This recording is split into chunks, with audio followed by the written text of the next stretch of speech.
Chapters 3 and 4 of An Uncommon Gift. Bobby headed out to Cornwall University at 3 p.m. and knew exactly where he needed to go. He arrived at the music building with his clarinet and skateboard in tow. He bounded up the stairs and arrived at the third floor. He walked down the hallway only a few feet and arrived at practice room 305. There were old wooden benches that lined the hallway by the rooms that must have been as old as the school, well maintained but surely old. He sat down outside room 305 and waited as he could hear some people inside. One was playing the piano and the other was singing a song he did not know, something about clouds.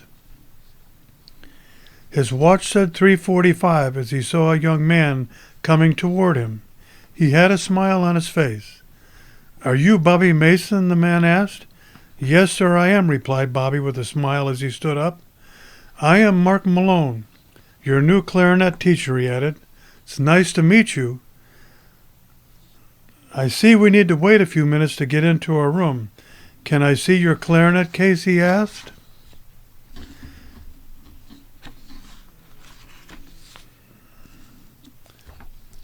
"Boy, this is a really good way for us to get started out," he stated. The folks were just coming out of the practice room, as Mark knew both of the students, and they said their greetings and headed toward the stairs. Mark and Bobby headed into the room, and he instructed Bobby to start putting his clarinet together and wet a number 2 reed while he worked. Mark took out his own buffet clarinet that was not quite as shiny as Bobby's, but was more used for sure. Once they were ready, Mark began by playing some scales, and his tone was superb. Bobby was surprised at how fast and pure the notes were as Mark worked up and down the 2-octave scales. Mark stopped and pulled out 2 clarinet books, marked Book 1 and Book 2. He opened Book 1 to the first page, where it showed the fingering for each of the notes on the scale.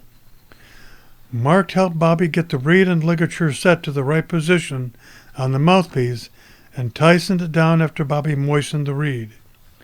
He then asked Bobby to blow into the clarinet with even pressure, with no keys pressed or holes covered, to see what Bobby could do. Bobby had told him that he had played a few years back, but it had been a while since he played. Bobby's tone was not bad at all, and Mark pointed to the first 6 notes on the scale and asked Bobby to look at the fingering for each and try them. Bobby did, and one could tell it was kind of coming back to him as he played each note. Mark asked him to do the same thing 6 times, which he did. "How does the mouthpiece feel to you?" Mark asked. "Does it seem too hard for you to blow evenly?" "No, it seems easier than I thought it would," answered Bobby. "I'm not sure what I expected, but it sure seems easier than the old clarinet I had years ago," he said. "That's good," said Mark. "We can begin with this mouthpiece for now. In a few months we can go down to Merrick's music store and try out some others to see if they are better or worse than this one. This is a very nice mouthpiece you have, and many students here are using it and feel no need to change, and you might not either," said Mark. They worked for the rest of the hour, going over some fingering and working on some breathing exercises for Bobby to try at home. Mark asked Bobby to work on the first 10 pages of Book 1 over the weekend and see how it goes.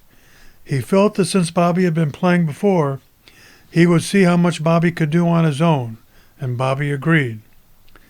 He showed Bobby how to run the cleaning cloth down through the clarinet and pack it away. It had a weight at the end so he could start at the top of the mouthpiece and pull it all the way down through the bell.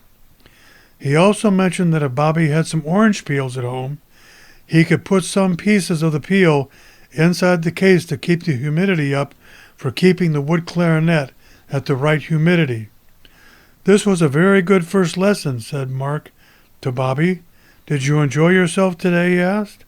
"Yes, sir, I did," replied Bobby. "It was so nice to get started again," he added. "Thanks for taking the time with me today." "My pleasure, and rest assured, Charles is paying me well to teach you, but I am glad to do it none the same. We will make you a very good clarinet player, he added. Thanks, said Bobby. I'm really excited about this. They both headed out down the stairs to the door and stopped at the top landing of the music building. If you want, there's a concert here in the Schwartz Auditorium at 8 p.m. tomorrow on Saturday night that I'm playing in, and you and your parents could come if they like. It's free to the public, said Mark. Excuse me.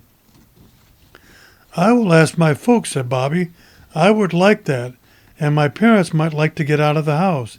They like music as well. Well, I hope to see you tomorrow night, said Mark. Try and practice 1 to 2 hours per day if you can, he added. I will, said Bobby. That is the easy part. With that, they said their goodbyes, and Bobby hopped on his skateboard and headed out through the park and home. He thought about what a good day it had been and how much he enjoyed his lessons with Mark. Hopefully, one of many really good lessons.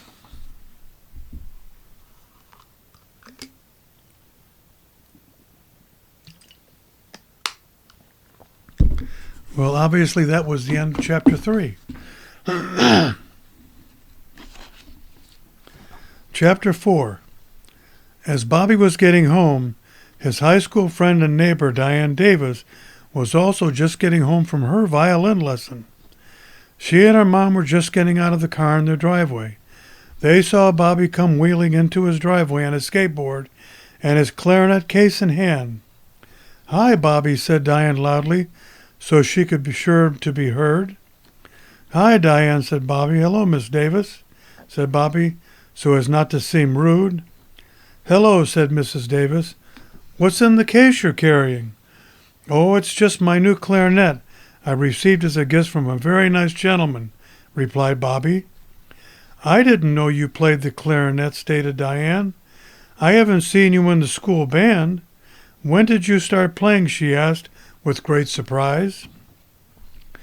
I started playing in grade school, said Bobby, for about 3 years, and then I kind of gave it up once I started playing baseball and football, he added.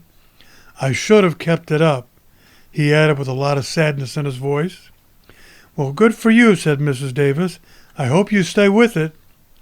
I'm sure I will now, added Bobby, as he walked over closer to their car. I have a great new teacher, Mark Malone, a senior over at Cornwell, who is helping me get started playing again, he added. You need to talk to Mr. Taylor, the band teacher, and try and get back into the school band, stated Diane. I know we could use more woodwind players, she added. I think he would be glad to have you join us, Diane added. I may just do that, said Bobby. It would be the very least I could do.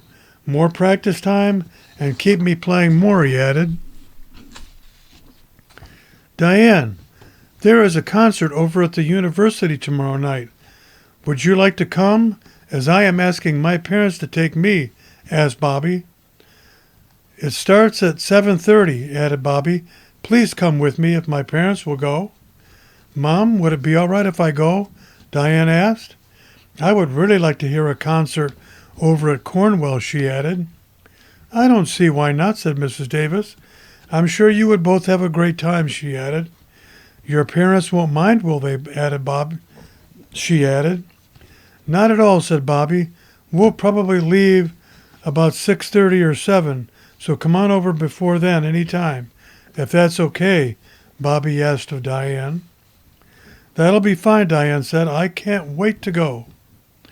I'm going to get a little dressed up with a sport coat, added Bobby.